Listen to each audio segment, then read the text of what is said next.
I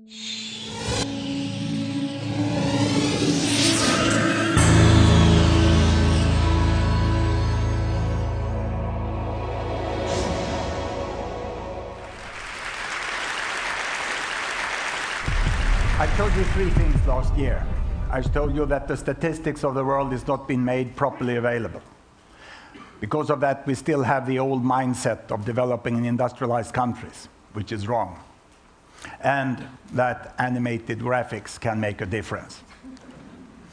Things are changing, and today, on United Nations Statistic Division homepage, it says by 1st of May, full access to the databases. And if I could share the image with you on the screen.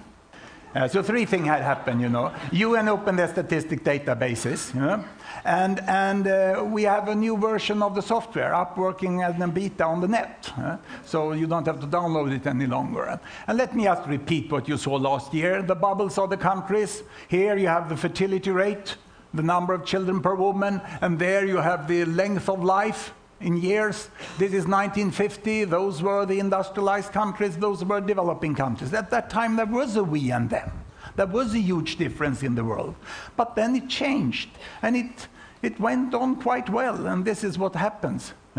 You can see how China is the red big bubble, the blue there is India, and they go over all this when I try to be a little more serious this year and showing you how things really changed. And it's Africa which stands out as the problem down here, doesn't it?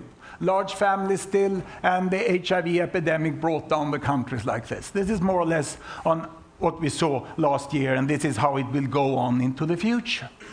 And I will talk on, is this possible? Because you see now, I presented statistics that doesn't exist. Because this is where we are. Will it be possible that this will happen? I cover my lifetime here, you know. I expect to live 100 years. And this is where we are today. Now, could we look here at, instead, the economic situation in the world? And I would like to show that against child survival. We'll swap the axis. Here you have child mortality. That is survival, 4 kids dying there, 200 dying there. And this is GDP per capita on this axis. And this was 2007. And if I go back in time, I've added some historical statistics. Here we go, here we go, here we go.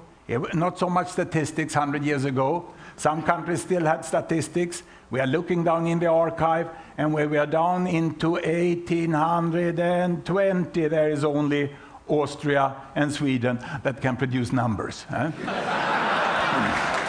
But they were down here. They had $1,000 per person per year, and they lost 1/5 of their kids before the first birthday. So this is what happens in the world. If we play the entire world, how they got slowly richer and richer, and they add statistics. Isn't it beautiful when they get statistics? You see the importance of that? And here, children don't live longer.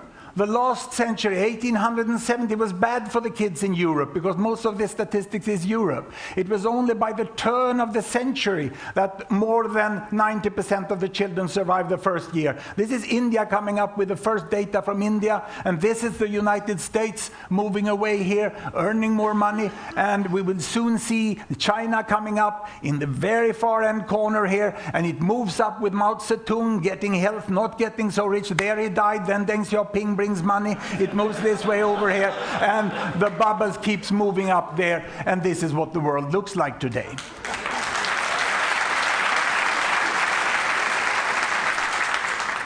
Let us have a look at the United States. We have a function here. I can tell the world, stay where you are.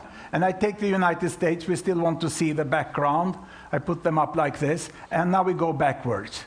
And we can see that the United States go to the right of the mainstream. They are on the money side all the time. And down in 1915, the United States was a neighbor of India, present contemporary India. That means United States was richer, but lost more kids than India is doing today, proportionally. And look here, comparing to the Philippines of today. The Philippines of today has almost the same economy as United States during the First World War. But we have to bring United States forwards quite a while to find the same health of the United States as we have in the Philippines. About 1957 here, the health of the United States is the same as the Philippines. And this is the drama of this world, which many call globalized, is that Asia, Arabic countries, Latin America are much more ahead in being healthy, educated, having human resources than they are economically. There's a discrepancy in what's happening today in the emerging economies. There, now social benefits, social progress is going ahead of economical progress. And 1957, United States had the same economy as Chile has today. And how long do we have to bring United States to get the same health as Chile has today? I think we have to go there. We have 2001, or 2002, United States had the same health than Chile. Chile is catching up. Within some years, Chile may have better child survival than United States.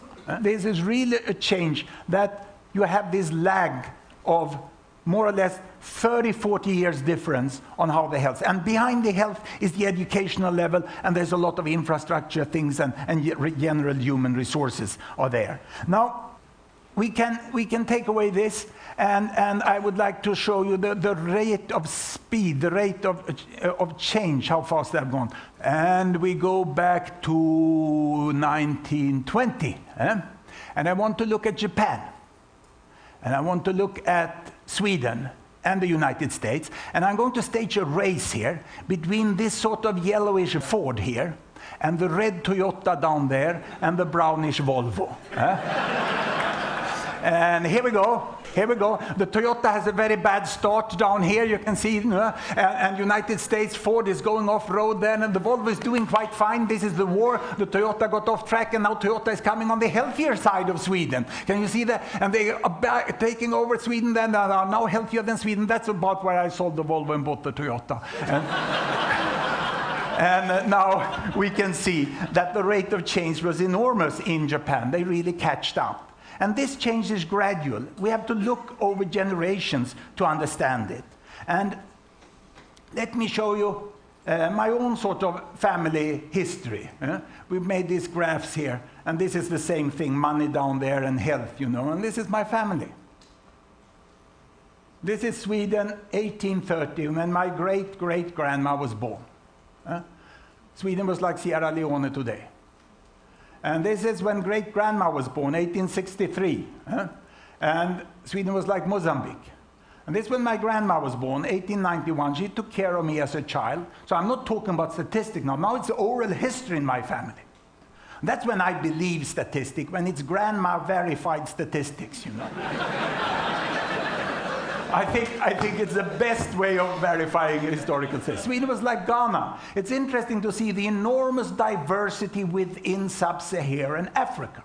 I told you last year, I'll tell you again. My mother was born in Egypt, and who am I? I'm the Mexican in the family. And my daughter, she was born in Chile, and the granddaughter was born in Singapore, now the healthiest country on this earth. It bypassed Sweden about 2 to 3 years ago with better child survival. But they're very small, they're so close to the hospital, we can never beat them out in these forests. But homage to Singapore. Singapore are the best ones, Now, this looks also like a very good story, but it's not really that easy that it's all good story, because I have to show you one of the other facility. We can also make the color here represent a variable. And what have I chosen here? Carbon dioxide emission, metric ton per capita. This is 1962, and United States was emitting 16 ton per person, and China was emitting 0.6, and India was emitting 0.32 ton per capita. And what happens when we moved on? Well, you see the nice story of getting richer and getting healthier, and everyone did it at the cost of emission of carbon dioxide.